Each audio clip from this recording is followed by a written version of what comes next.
ఒక మాట చదువుకున్నాం. చాలా క్లుప్తంగా నేను అమ్మగారికి సమయం ఇస్తాను. చదువుదాం. పరమగీత గ్రంథం 6వ అధ్యాయం. పరమగీత గ్రంథం 6వ అధ్యాయం 9వ వచనం. నేను కొంచెం ఎక్స్ప్రెస్లకు వెళ్తాను, మీరు నా వెనకాల ఆర్డినరీలా కాకుండా ఎక్స్ప్రెస్లకు రావాలి, చదవాలి స్పీడ్గా. పరమగీత గ్రంథం 6వ అధ్యాయం 9వ వచనం. నా పావురము నా నిష్కలంకురాలు ఒకతే. 10వ వచనం. సంధ్యా రాగము చూపట్టుచు చంద్రబింబమంత అందము గలదై. చిన్న ప్రార్థన. దయగల తండ్రి వందనాలు. చదువుబడిన లేఖన భాగంలోంచి మీరు మాట్లాడేవారు మీరు కాదు, మీలో నుండి తండ్రి ఆత్మ మాట్లాడును అనబడిన మాట నెరవేర్చి 2 దినాలు మాట్లాడుతూ వచ్చారు. 3వ దినం ప్రారంభంలో కొంత సమయం మీరు మాట్లాడి మహిమను పొందమని యేసు నామమున అడిగి వేడుకుని ప్రార్థించుచున్నాము తండ్రి. కొంచెం దగ్గరగా చెప్పాలి. దేవనామమున మీ ఎల్లరికును శుభము సమాధానము కలుగును గాక. మంచిది. చాలా శ్రద్ధ కలిగి దేవుని మాటలు వినాలని తెలియజేస్తున్నాను.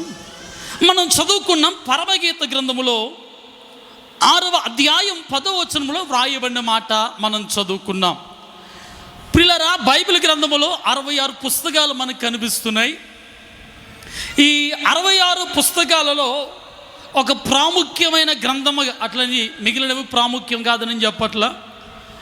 పాత నిబంధనలో 39 పుస్తకాలు, క్రొత్త నిబంధనలో 27 పుస్తకాలు, టోటల్గా 66 పుస్తకాలు మనకు కనిపిస్తున్నాయి.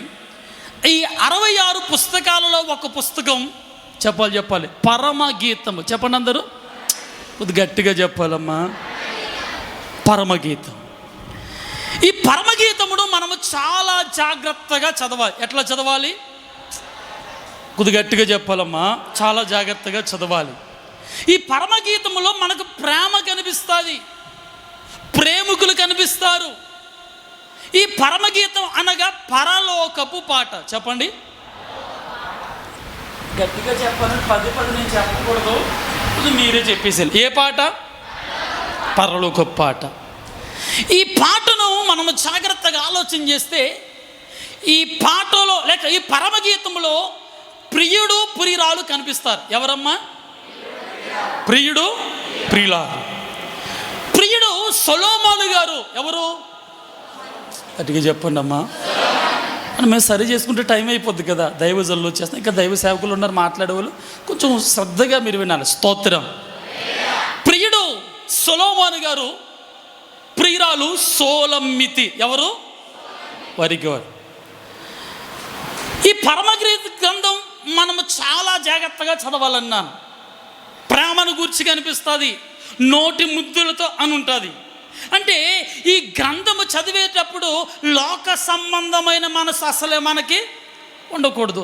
ఇది దైవ సంబంధమైన ప్రేమ. ఏ ప్రేమ? ఓకే. ఈ పరమగీత గ్రంథములో ఒక మాట చదువుకున్నాం. 6వ అధ్యాయం 10వ వచనంలో ఏంటంటే చదవాలి. సంధ్యా రాగము చూపట్టుచు చంద్రబింబమంత అందము గలదై. ఆమె చెప్పండి కొంచెం బిగ్గరగా. అంటే ప్రియుడు ప్రియురాలు గురించి ఎట్లా వర్ణిస్తున్నారు అంటే, ప్రియుడు తన ప్రియురాలు గురించి మాట్లాడుతూ ఏమంటున్నారంటే, నా ప్రియురాలు చంద్రబింబమంత అందముగా ఉన్నది. అందరికీ నోరుందండి, అందరికీ చేతులు ఉన్నాయండి. హల్లెలూయా చెప్తారండి. హల్లెలూయా. ప్రియుడు తన ప్రియురాలు గురించి మాట్లాడుతూ ఏమంటున్నారంటే, నా ప్రియురాలు చంద్రబింబమంత అందము గలది. చంద్రబింబం అంటే మా అమలాపురంలో చందమామ అంటారు. మరి మీరు ఏమంటారు నాకు తెలియదు. చందమామ. స్తోత్రం. అంటే చందమామ ఎంత అందముగా ఉంటుందో చాలా జాగ్రత్తగా వినాలమ్మా. ముగించేస్తారు. నన్ను కొంచెం మీరు ఓర్చుకుంటారా? స్తోత్రం చెప్దాం. ప్రియుడు తన ప్రియురాలు గురించి మాట్లాడుతున్నారు. నా ప్రియురాలు చంద్రబింబమంత అందముగా ఉంది. ప్రియులారా, ప్రియురాలు గురించి ఆయన ఏం మాట్లాడుతున్నారంటే, నా ప్రియురాలు చందమామ ఎంత అందముగా ఉంటుందో, చందమామ ఎంత సౌందర్యముగా ఉంటుందో, నా ప్రియురాలు కూడా అట్లానే సౌందర్యము కలిగినది. బిగ్గరగా చప్పట్లు కొడుతూ హల్లెలూయా. ఈ పక్కనున్న యవనస్తులు చప్పట్లు కొట్టి దేవుని మహింపరచలేరా? స్తోత్రం. ముగించేస్తాను. ప్రియుడు ఎవరు? సొలొమోను. Very good. ప్రియురాలు ఎవరు? సొలొమోను. వినండి, ప్రియునికి సాదృశ్యం ప్రభువు అయిన యేసుక్రీస్తు వారు. ఆమేన్ చెప్పాలి. ప్రియునికి సాదృశ్యం ప్రభువు అయిన యేసుక్రీస్తు వారు. ప్రియురాలకు సాదృశ్యం సంఘము. స్తోత్రం. ప్రియునికి సాదృశ్యం ఎవరు? ప్రభువు అయిన యేసుక్రీస్తు వారు. ప్రియురాలకు సాదృశ్యం ఎవరు? సంఘం. ఓ ప్రశ్న అడగని అడుక్కోనా. తెలంగాణలో సేవ చేశాను. భద్రాద్రి చలమవుతుల మనుగురు అనే ప్రాంతంలో నక్సలైట్లు, కోయివారు, ఏమనుకోకండి, లంబాడీస్ అందరూ ఉంటారు. కొద్దిగా నాకు లంబాడీ భాష వచ్చు. ఆ భాషతో మాట్లాడితే మీరు పారిపోతారు. నేను తెలుగులో మాట్లాడతాను. మీకు తెలుగులో వినిపిస్తుందా? ఓకే. అటు సైడ్ అంటారు అడుక్రాపు అంటారు. ఏమంటారు? అడుక్రాప్. మనం ఏమంటాం? మా ఊర్లో అమలాపురంలో అది ఏమండి అడిగిరండి అంటారు. మీరేమంటారు నాకు తెలియదు. ఓకే, అడగని అడుక్కోనా, ఏదైనా ఒకటే. ఓకే, అడుగుతున్నాను, మీరు సంగమా వధువు సంగమా? మీరు లేటుగా చెప్తే లేట్ అయిపోద్ది, త్వరగా చెప్పాలి. సంగమా వధువు సంగమా? రెండట్లకి తేడా చెప్తున్నాను. సంఘం అంటదట ప్రభువా ఇమ్ము అంటది. సంఘం ఏమంటది? స్వరమెత్తి చెప్పాలి. వధువు సంఘం అంటది ప్రభువా రమ్ము. స్తోత్రం. ఇమ్ము అనేది సంఘం. గట్టిగా గట్టిగా గట్టిగా. రమ్ము అనేది వధువు. ఇప్పుడు సంఘమా వధువు సంఘమా? నేను నమ్మను. మనము సంఘమే. ఎట్లా మార్చబడాలండి? వధువు సంఘముగా మార్చబడదుము కాక. చేతుల పైకి బిగ్గరగా చప్పట్లు కొడుతూ హల్లెలూయా. సంఘముగా ఉన్నాం, వధువు సంఘముగా మనం మార్చాం. ఎందుకంత ప్రయాస? ఎందుకు వేలకు వేలు ప్రియమైన వాళ్ళను ఖర్చు పెట్టి ఈ ఏజెన్సీ ప్రాంతంలో ఎక్కడో దూరం నుంచి ఆరాధన కోసం ఆ బృందాన్ని పిలవటం? ఎందుకు మాలాంటి సేవకులు పిలవటం? ఎందుకంటే సంఘాన్ని వధువు సంఘముగా మార్చడం కోసం. చేతుల పైకి బిగ్గరగా చప్పలు కొడుతూ హల్లెలూయా. సంఘం ఏమంటది? ఇమ్ము. వధువు సంఘం ఏమంటది? ప్రభువా రమ్ము. మనం ఎట్లా మార్చబడాలి? వధువు సంఘం. ఓకే, వరుడు ఎవరు? యేసు ప్రభువు వారు. వధువు ఎవరు? సంఘం కాస్త వధు సంఘంగా మార్చబడాలి. ఇప్పుడు సంఘాన్ని గురించి లేక వధువును గురించి వరుడు ఏమంటున్నారంటే నా ప్రియురాలు. మర్చిపోయారా? నా ప్రియురాలు చంద్రబింబం అంతా అందముగా. అంటే ప్రియుడు సంఘములో లేక వధువులో కోరుకునేది ఏంటంటే అందము. చెప్పండి అందరూ గట్టిగా చెప్పాలి, కొంచెం గట్టిగా చెప్పాలి. నేను చెప్పేది ఈ లోక సౌందర్యం కాదండి. సోలమిత అంటారు నేను నల్లని దాననైనను సౌందర్యవంతురాలని. స్తోత్రం. ఈ లోక సౌందర్యం గురించి నేను మాట్లాడుతున్నా. అయితే బైబిల్ కూడా ఈ లోక సౌందర్యాన్ని యాక్సెప్ట్ చేయదు. నల్లగా ఉన్నా తెల్లగా ఉన్నా నువ్వు ఎట్లా ఉన్నా ఆయన కావలసింది అంతరంగ సౌందర్యం. ఆమెను చెప్పండి. ఓకే, వరుడు వధువులో ఏం కోరుకుంటున్నారు? అందం. చెప్పండి అందం. ఒక 2-3 అందాలు చూపించి బైబిల్లో నా వాక్యం ముగిస్తాను. చదువుదాం. మొట్టమొదటి అందం ఆదికాండ గ్రంథం 12వ అధ్యాయం 11వ వచనం. ఎక్స్ప్రెస్ లాగా ఆదికాండ గ్రంథం 12వ అధ్యాయం 11 చదవండి. అతడు ఐగుప్తులో ప్రవేశించుటకు సమీపించినప్పుడు అతడు తన భార్య అయిన శారాయితో ఇదిగో నీవు చక్కని దానవని నేను ఎరుగుదును. ఆమె చెప్తారు సరే. హల్లెలూయా. ఓకే, మొట్టమొదటి సౌందర్యాన్ని మనం చదువుకున్నాం. ఎవరు ఆమె అంటే శారమ్మ. చెప్పండి. తెలుసా మీకు? అబ్రహాము గారి భార్య. ఓకే, ఇప్పుడు అబ్రహాము గారు తన భార్య అయిన ఏమని? నీవు చక్కని దానవని నేను ఎరుగుదును. అంటే శారమ్మ గారిలో ఒక సౌందర్యం మనకు కనిపిస్తుంది. ఒక అందము మనకు కనిపిస్తుంది. ఏమిటి ఆ అందం, ఏమిటి ఆ సౌందర్యం అంటే చక్కనిది. చెప్పండి అందరూ గట్టిగా, చిక్కనిది కాదు. Very good. ఏమిటి ఆమె చక్కదనం, ఏమిటి ఈమెలో ఉన్న ఆ యొక్క పరిశుద్ధత, ఆ అందం? చదువుదాం రండి. పేతురు రాసిన పత్రిక 3వ అధ్యాయము 6వ వచనం. పేతురు రాసిన పత్రిక 3వ అధ్యాయం 6వ వచనం. ఆ ప్రకారము శారా అబ్రహామును నా యజమానుడని పిలుచుచు, చాలా చప్పలు కొడుతూ ప్రభుని స్తుతిందా బిగ్గరగా. బలో క్రీస్తు మహారాజుకు. చప్పట్లో డూప్లికేట్ ఉంటాయి. మీరు కొట్టింది డూప్లికేట్, ఒరిజినల్ కొట్టండి. యేసయ్యకే మహిమ కలుగును గాక. మొదటి అందం పేరేటి? చక్కనిది. చెప్పండి, చక్కనిది కాదు. అసలు ఏంటి సారమ్మ గారిలో ఉన్న సౌందర్యం, సారమ్మ గారిలో ఉన్న అందం ఏంటి, ఆయన మనలో కోరుకునే అందం ఏంటని మనం ఆలోచన చేస్తే సారమ్మ గారిలో ఉన్న అందం ఏమిటంటే భర్తకు లోబడుట. ఆమె చెప్పండి ఏంటండి? భర్తకు. అలాగే సంఘములో ఆయన కోరుకునే మొట్టమొదటి అందం ఏంటంటే సంఘము దేవునికి లోబడాలి. ఆమె చెప్పండి దగ్గరగా. సంఘము వరునికి లోబడాలి. మనము వధువుగా తయారవుతున్నాం. వధువు అనగా భార్య ఎవరికి లోబడాలి?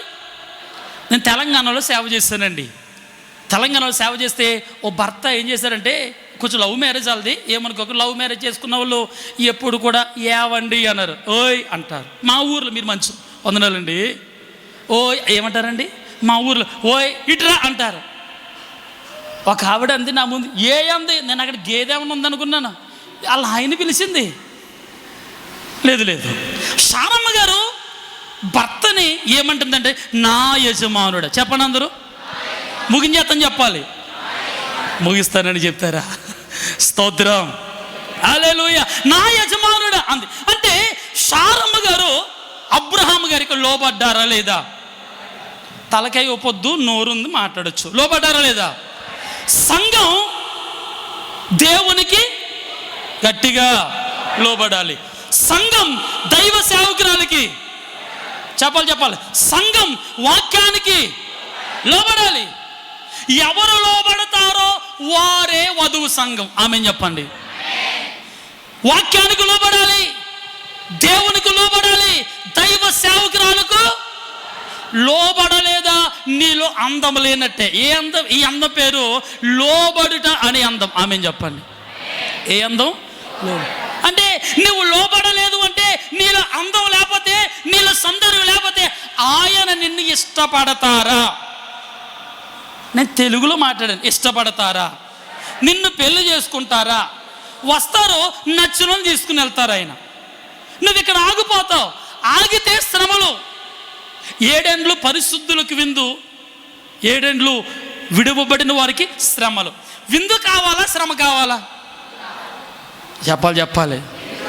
మనసులో విందు కావాలన్నది లోబడం. మా సంఘంలో ఒక ఆవిడ అన్నాను, అమ్మా ఎందుకమ్మా ఆదివారం మానేస్తున్నాం, ఎందుకమ్మా లేటుకు వస్తున్నాం అన్నాను.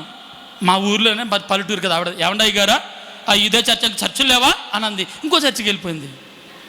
మీరు నవ్వుతున్నారు కానీ నాకు బాధ వస్తుంది. కష్టపడి కట్టిన సంఘం, కొంచెం వినండి, కష్టపడి కట్టిన సంఘం. ఆ కుటుంబం కోసం ఏడ్చాను, ఆ కుటుంబం కోసం ప్రార్థన చేశాను. ఆ కుటుంబం అర్ధరాత్రి హాస్పిటల్ ఉంటే తెల్లవారులో నేను మా పాస్టర్ గారు అక్కడ ఉండి ప్రార్థన చేసాం. అక్కడే ఉన్నాం. వారి కోసం ఉపవాసం పెట్టుకున్నాం, వారి కోసం నిద్ర మానేసాం, వారి కోసం ప్రయాసపడ్డాం. ఎంత ప్రార్థన చేసి వారి కోసం క్షేమం కోసం ప్రార్థన చేస్తే, ఎందుకు లేటుగా వస్తున్నావమ్మా అన్నందుకే అమలాపురంలో చర్చిలు లేవా అని చెప్పి ఇంకో చర్చికి వెళ్ళిపోయిందండి. అక్కడ కూడా పాస్టర్ గారు లేటుగా రాకంటారు, ఇంకో చర్చికి వెళ్తుంది. వింటున్నారా? హలో, హల్లెలూయా. అమలాపురంలో పెద్ద చర్చి, వేసే చర్చి ఉందండి, అక్కడికి వెళ్ళింది. నువ్వు లేటుగా రావద్దు అంటారు, తలుపులు వేసేస్తారు. ఇంకో చర్చికి వెళ్తుంది. అంటే మారవలసింది చర్చెస్ కాదు, నీ మనసు మారాలి. చేతుల పైకి దగ్గరగా చప్పులు కొడుతూ హల్లెలూయా అనగా లోబడిట అనే అందము నీలో లేకపోతే ఆయన నిన్ను ఇష్టపడరు. ఇష్టపడలేదు అంటే ఇష్టం కాకుండా ఎవరైనా పెళ్లి చేసుకుంటారా? ఇష్టం కాకుండా ఒకవేళ తల్లి తండ్రి పెళ్లి చేసినా వారి కాపురం నిలబడతాదా? అనగా మనము యుగయుగాలు వరుడుగా ఆయన రాబోతున్నారు, వధువుగా సిద్ధపడి ఆయనతో వెళ్ళాలి అంటే మనలో ఉండవలసిన మొట్టమొదటి అందము పేరు లోబడుట. చెప్పాలందరూ. ఎవరికి లోబడాలి? నెంబర్ 1 దేవునికి లోబడాలి, 2 వాక్యానికి లోబడాలి, 3 దైవ సేవకులకు లేక సేవకురాలకు లోబడాలి. స్తోత్రం. మరొక అందాన్ని చూద్దాం, ముగించేస్తాను. మరొక అందమును మనం చూద్దాం, చదువుదాం. రెండవదిగా ఆదికాండ గ్రంథం 24వ అధ్యాయం 16వ వచనం. ఆదికాండ గ్రంథం 24:16. ఆ చిన్నది మిక్కిలి చక్కనిది, ఆమె కన్యక. బిగ్గరగా చప్పలు కొడుతూ ప్రభుని స్తుతిద్దాం. బిగ్గరగా బలో క్రీస్తు మహారాజుకు. వరుడెవరు? మీరు నేను తిడతానని ఆలోచిస్తున్నారా లేకపోతే మర్చిపోయారా నాకు అర్థం కావట్లేదు. వరునికి సాదృశ్యం ఇద్దరు చూచాం, సొలొమోను, సొలొమోను. సొలొమోనుకి సాదృశ్యం యేసు ప్రభువారు. సొలొమోనుకి సాదృశ్యం సంగమ కాస్త వధువు సంగముగా మార్చబడాలి. ఇప్పుడు ప్రియుడు ప్రియురాల్లో ఏం కోరుకుంటున్నారు? అందం. చెప్పండి అందం. మొట్టమొదటి అందం ఏమన్నా? లోబడుట. ఎవరిలో చూచాం? శారమ్మ గారిలో. ఆమె భర్తకు లోబడింది. సంఘం వాక్యానికి లోబడాలి, దేవునికి లోబడాలి, దైవ సేవకురాలకు. మా ఊర్లో అయితే ఇప్పటికీ ఆమె చెప్తారు, ఒక్కరిద్దరు చెప్పరు, అందరూ చెప్తారు మా ఊర్లో. వెరీ గుడ్, స్తోత్రం. రెండవ సౌందర్యం మనం చదువుకున్నాం. ఇక్కడ మనకు రెబెక్కమ్మ కనిపిస్తుంది. ఈమెను గురించి వ్రాయబడిన మాట మనం ఒకసారి చదువుతారా? ఆ చిన్నది మిక్కిలి చక్కనిది, ఆమె కన్యక. స్తోత్రం. రెండవ అందం లేక రెండవ సౌందర్యం రెబెక్కమ్మలో మనం చూస్తున్నాం. రెబెక్కమ్మను గురించి వ్రాయబడిన మాట ఏమిటంటే ఆమె మిక్కిలి. ఈ పక్కన వాళ్ళు మాట్లాడతారు, యవనొస్తారు, అమ్మా మాట్లాడాలి. మిక్కిలి చక్కనిది. తర్వాత మాట ఆమె అంటే కన్యక అంటే పరిశుద్ధురాలు. స్తోత్రం. ఎవరు? కన్యక అంటే పరిశుద్ధురాలు, మిక్కిలి చక్కనిది. రెండవదిగా మనము ఇక్కడ రెబెక్కమ్మలో చూసిన మనకు కనిపించే అందం ఏంటంటే పరిశుద్ధత. చెప్పండి అందరూ. సంఘం లేక వధువు సంఘం పరిశుద్ధముగానే ఉండాలి.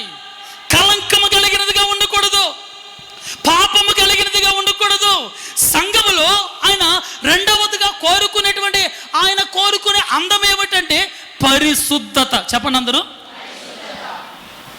పరిశుద్ధత. ఎఫెసీయులకు రాసిన పత్రిక 5వ అధ్యాయం 25వ వచనం. ఎఫెసీయులకు రాసిన పత్రిక 5:25. స్పీడ్గా చదవాలి.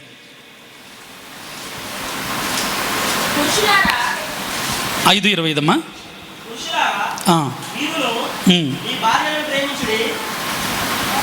చదవండి.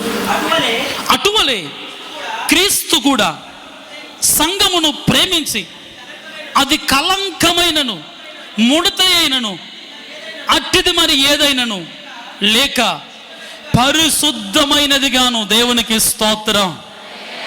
అంటే వరుడు వధువులో కోరుకునేది పరిశుద్ధత. చెప్పండి అందరూ. నా వైపు చూడాలి. ఏంటమ్మా? పరిశుద్ధత.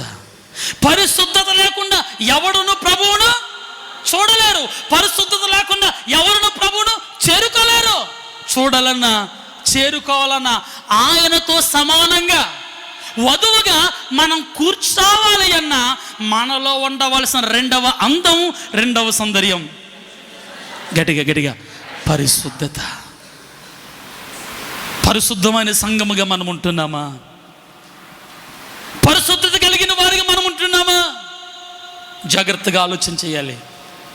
నీలో పరిశుద్ధత లేకపోతే ఆయన ప్రక్కన కూర్చొని అర్హత నీవు కోల్పోతావు. కాబట్టి నేను ముగిస్తున్నాను. మొట్టమొదటిగా మనం చదువుకున్నాం, సొలొమోను గారు తన ప్రియురాలు గురించి చెప్పే మాట ఏంటంటే నా ప్రియురాలు. మీ స్లోగా మాట్లాడతారా? చంద్రబింబం అంతా అందము. చంద్రబింబము ఎంత అందముగా ఉంటుందో నా ప్రియురాలు కూడా అంతే అందముగా ఉంటుంది. నెంబర్ 1 మొట్టమొదటి అందం ఎవరిలో చూచాం? శారమ్మ భర్తకు లోబడ్డారు. సంఘం దేవునికి లోబడాలి, సంఘం వాక్యానికి లోబడాలి, సంఘం రెండవ సౌందర్యం పేరు పరిశుద్ధత. ఎవరిలో చూచాం? రెబెక్కమ్మలో. ఆమె పరిశుద్ధురాలు. సంఘము పరిశుద్ధముగా ఉంటేనే ఆయన మనల్ని ఇష్టపడతారు. అట్టి కృప త్రియేక దేవుడు మన ఎల్లరకు దయచేయను గాక. చిన్న ప్రార్థన. దయగల తండ్రి వందనాలు. 3వ దినం ఉదయకాలంలో మీరు మాతో మాట్లాడారు. ఇదిగో నా ప్రియురాలు చంద్రబింబం అంత అందము గలదై. ప్రియురాల్లో మీరు కోరుకున్నది అయ్యా అందమో 2 సౌందర్యాలు మా ముందు పెట్టారు అయ్యా. శారమ్మ గారిలో లోబడ అనే సౌందర్యం మేము చూచాం. మేము వాక్యానికి లోబడాలని అయ్యా, అయ్యా మీకు లోబడాలని, దైవ సేవకురాలకు లోబడాలని, వారి మాట వినాలని అనేక విషయాలు మాట్లాడారు. 2వదిగా మీరు మాట్లాడారు, ఇదిగో రెబెక్కమ్మలో పరిశుద్ధత అనబడే సౌందర్యం, మా అందరిలో పరిశుద్ధత అనబడే సౌందర్యాన్ని కూడా దయచేయండి. మేము సంఘము కాస్త వధువు సంఘముగా మార్చబడి మీ రాకడకై ఎత్తబడే ధన్యత పిల్లలందరికీ దయచేయమని భారముతో ప్రయాసతో పరిచయం చేస్తున్న దాసురాలు సుమ అమ్మగారు, వారి కుటుంబాలు పరిచయం సంఘ బిడ్డలు అందరూ దీవించమని, వెనక నిలబడుచున్న దాసులు బలపరిచి వాడుకోమని యేసు నామమున అడిగి వేడుకుని ప్రార్థించుచున్నాము తండ్రి. ఈ అవకాశం ఇచ్చిన అమ్మగారికి ప్రత్యేకమైన వందన. మరణాత మీ అందరికీ వందనాలండి.